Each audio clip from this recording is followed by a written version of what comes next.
next sacred cow is work hard. Because my poor dad, a school teacher, great guy, PhD, he always says, I'm a good, hard-working man. And my rich dad had a different point of view, and he had me read this book by Mark Twain. It was a story of how, I think it was Huckleberry Finn or somebody, got the other kids to paint the fence for him.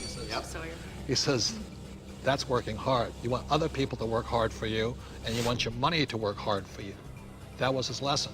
And a lot of people really, you know, they can't wait till Friday because they hate their work so much, and they dread Sunday because they have to go back to work. With us, I would say most of us are working 24/7, but we're working differently.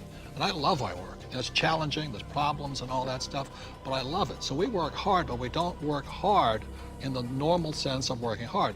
The problem with working hard for money, because the rich don't work for money. The problem with working hard for money is you pay more in what, Tom? Taxes. Taxes. The harder you work for money, the more you will pay in taxes, right? Well, right. If instead of working hard for money, like you're talking about, instead if you work for assets, then you pay a lot less taxes because the tax law, again, is geared towards building assets. Because as we build assets, we build the economy. Time out.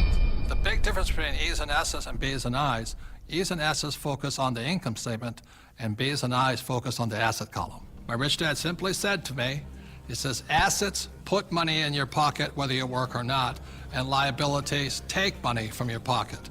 For example, my house is a liability because it takes money from my pocket every single month.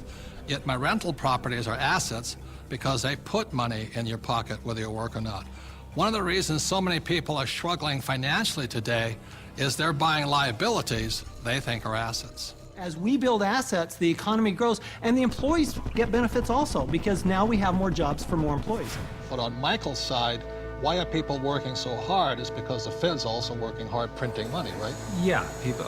I've got friends that just say, I need to get more hours, or I need to get a second job or something like that. They're working harder to make a few more dollars, but they don't realize that over this entire past decade, the average in real income after inflation has been falling. So the harder people work, the less they're making anyway, because the government and the Federal Reserve, the banking system, they're basically stealing it from them. Can we bring in the bags of coins right now? Thank you. I'm not going to hold that. Oh, I'll give you an example. In the year 2000, one gold coin cost $300. So this is $300 in US quarters. Today, in 2010, that same gold coin, it takes $1,100 to buy the same coin. So the reason people have to work so hard to keep paying money is because the value of your dollars are going down. So the insanity of going to get another job, pay more taxes, and work harder, when how many dollars did the Fed print in 2009? From August of 2008 through 2009, they created about 1.5 times more paper dollars than it took 200 previous years to print. So that's why people are working harder, because your money is worth less. And it isn't the coin that changed. People don't understand that it isn't this price going up, it's the value of the dollar falling. It's the currency that's changing. The can of soup in the grocery store, that can of Campbell's soup, it's the same can with the same contents from back in 1950 when it was 15 cents to today where it's $1.95 or whatever it is. So that's why the rules have changed. In 1971, the US dollar stopped being money and it became a currency, it became debt. It became an IOU from the federal government.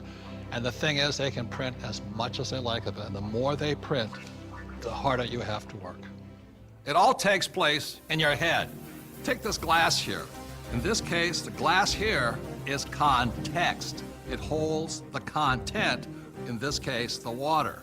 E's and S's have a different context than B's and I's. Having a different context, E's and S's attract the sacred cows like go to school, work hard, live below your means. B's and I's, having a different context entirely, attracts a different type of content, different type of information, different type of education. Money is created out of your head. If you're a true B and I, you're not concerned is because just like the Fed, we can print our own money.